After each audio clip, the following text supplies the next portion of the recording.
श्रद्धा murder case में अब चौंकाने वाला खुलासा हुआ है। पुलिस का यह मानना है कि आफताब खुद को पागल साबित करने की कोशिश कर रहा है, इसलिए तरह तरह की बातें कर रहा है ताकि इसका फायदा उसे कोर्ट में मिले।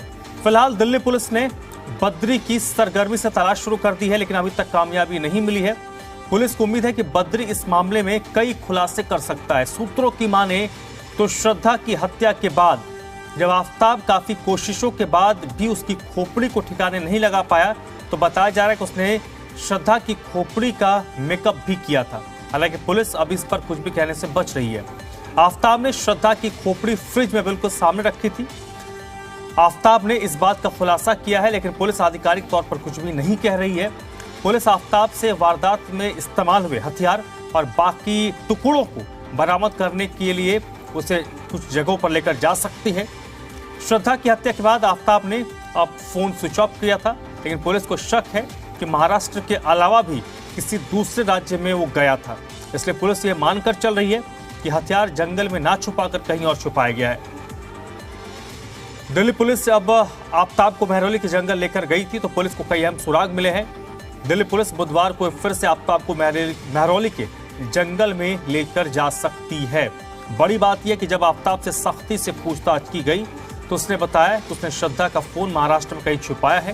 वहीं डेटिंग ऐप्स पर आफताब ने एक दो नहीं बल्कि फर्जी नामों से कई अकाउंट बनाए थे।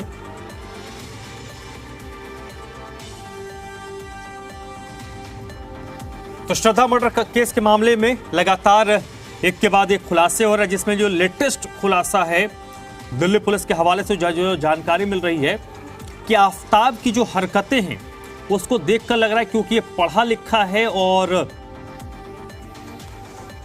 कई सारे कानूनी दांवपेच से वाकिफ होगा, इसलिए आफताब की कोशिश है कि वो जिस तरीके की हरकत कर रहा है वो खुद को पागल दिखाना चाहता है, वो खुद को पागल घोषित करना चाहता है। इसका फायदा ये होगा कि कोर्ट में जब मामला जाएगा तो कोर्ट सजा के मामले में थोड़ा लीनियंट हो जाएगा। पागलों को जो सबसे बड़ी सजा होती है मृत्युदंड, उनको मृत्युदंड नहीं दिया जा सकता।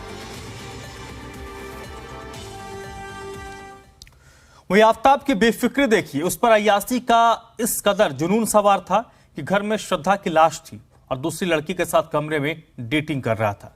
क्या श्रद्धा को आफताब के किसी सीक्रेट का पता चल गया था? श्रद्धा को आफताब को लेकर क्या शक था? क्या श्रद्धा के मर्डर की वजह दूसरी लड़की थी जो आफताब के संपर्क में थी? अगर ऐसा है तो लड़की कौन थी?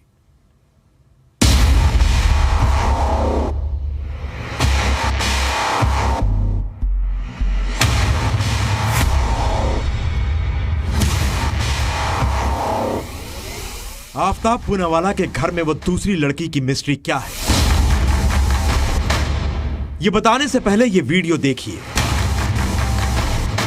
दिल्ली पुलिस की कस्टडी में ये शख्स कोई और नहीं आफताब अमीन पूनावाला है। जेल की सलाखों के पीछे जमीन पर कंबल ओढ़े सुकून से सो रहा है।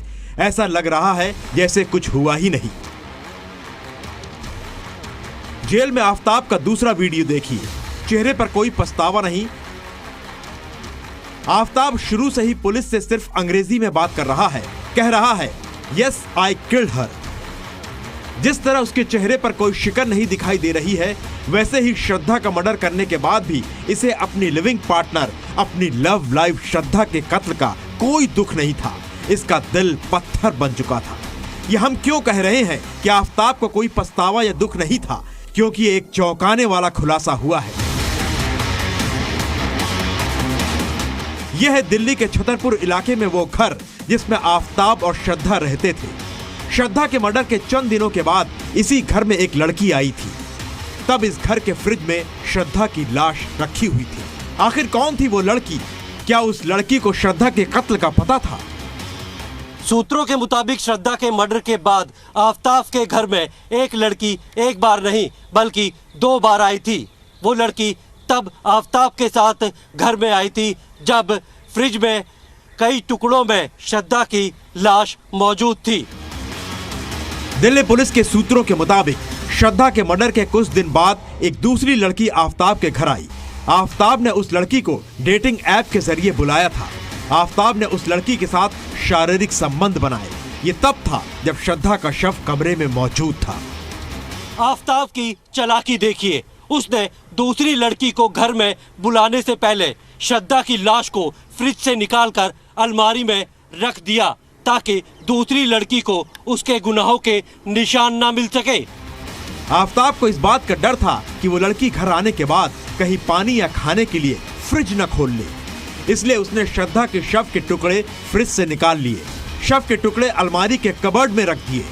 यही नहीं, उसने अलमारी पर ताला भी लगा दिया ताकि किसी भी वजह से वो लड़की अलमारी न खोल पाए। ऐसा लगता है आफताब का दिमाग सुन्न हो चुका था, उसका जहन हैवान से भी ज्यादा खतरनाक हो चुका था। वो रोज फ्रिज में रखे श्रद्धा के कटे हुए सिर को निहारता था। पुलिस की पूछताछ में आफताब ने सनसनीखेज खुलासा किया है। सूत्रों के मुताबिक आफताब उसी कमरे में सोता था जिसमें उसने श्रद्धा के शव के टुकड़े किए थे। यही नहीं, वो फ्रिज में श्रद्धा के चेहरे को देखा करता था। लेकिन सवाल यह है कि आखिर आफताब ने श्रद्धा का कत्ल क्यों किया? क्या श्रद्धा को आफताब के किसी सीक्रेट का पता चल गया था? जैसा कि हमने आपको बताया कि आफताब ने डेटिंग ऐप से एक लड़की को डेट पर घर बुलाया था, तो क्या आफताब के दूसरी लड़कियों से संबंध ही श्रद्धा की कत्ल की वजह बने? आफताब कई लड़कियों से बात करता था, ये बात श्रद्धा को पसंद नहीं थी, इसी वजह से दोनों में झगड़े होते थे। श्रद्धा के दोस्त बताते हैं कि आफताब और श्रद्धा के झगड़े बहुत ज्यादा होने लगे थे। एक बार तो पुलिस बुलाने तक की नौबत आ गई थी। लगभग अगस्त से मुझे ऐसा चिंता होने लग गई कि ये अभी लास्ट 2 महीने पहले उसने कांटेक्ट किया था, उसके बाद अगस्त का महीना हो गया, अभी तक उसके साइड से कोई रिप्लाई आया नहीं, मेरे किसी भी टेक्स्ट का रिप्लाई आया नहीं, फोन स्विच ऑफ आ रहा था। So that is when it became a point of concern for me कि I should actually start reaching out to people and ask whether okay. So मुझे दूसरों को, मेरे फ्रेंड सर्कल में कॉमन फ्रेंड्स है, उनको मैंने पूछना चालू किया एंड देन लेटर ऑन मैंने फिर किसी से भी कोई मुझे अपडेट नहीं मिला, तो फाइनली मैंने उनके ब्रदर को बता दिया कि ऐसा है। लास्ट मेरा उनसे जुलाई में बात हुआ था